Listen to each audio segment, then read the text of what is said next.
toucher celle-ci. Belle course aussi, qui remise de la part de Dimitrov.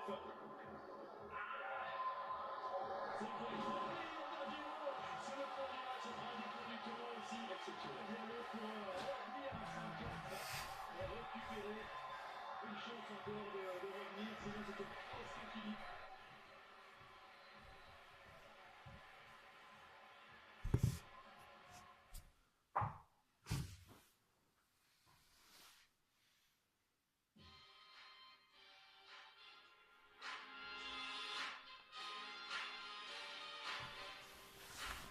La joie de Casper Ruud à hauteur de son attente, 26 ans et enfin le plus grand titre de sa carrière. Il a fallu attendre ce 13e titre pour remporter enfin un Mastersville après 6 grandes finales. Nous sommes de retour dans l'Eurosport Tennis Club avec Nicolas, avec Bertrand.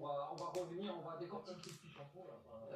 Qu'est-ce que je peux vous donner non, j'ai pas grand chose parce que j'ai quand même 2-3 infos quand même importantes. Écoutez, dans quelques instants, je vous donne une fiche, mais on va retrouver ça. Le plus important, c'est qu'on décortique cette finale, cette belle finale. C'est vrai que sur le papier, pour les abonnés de Max et d'Eurosport, il y a peut-être un peu de déception. Il n'y a pas Alcaraz, il n'y a pas Djokovic, Casper Ruud, le drapeau, on ne le connaît pas. Mais non, ça a été formidable. Comme on le disait en présentation de cette finale, c'est pas impossible que dans 3 semaines à Roland-Garros, ces deux hommes nous claquent un gros résultat. Alors, revenons sur ce qui s'est passé en début de match avec un Draper, comme on s'y attendait, qui a été bulldozer et qui est rentré pied au plancher. Comme il a fait sur la deuxième, tous ces matchs-là, il les a attaqués pied au plancher. Sans dire qu'il a totalement et entièrement dominé ce premier set. Après, il suffit de regarder, il se l'est fait chiter sous le nez alors qu'il a servi à 5-4.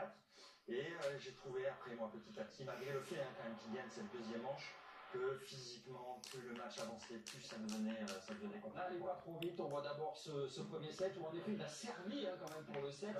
Il a servi pour le set, Bertrand, avant que finalement Casper Ruud petit à petit parvienne à redresser la situation, alors que c'était pourtant le Anglais qui avait le match en main à ce moment-là. Absolument, Nicolas va encore plus vite que les coups droits de Draper, ce qui est absolument incroyable.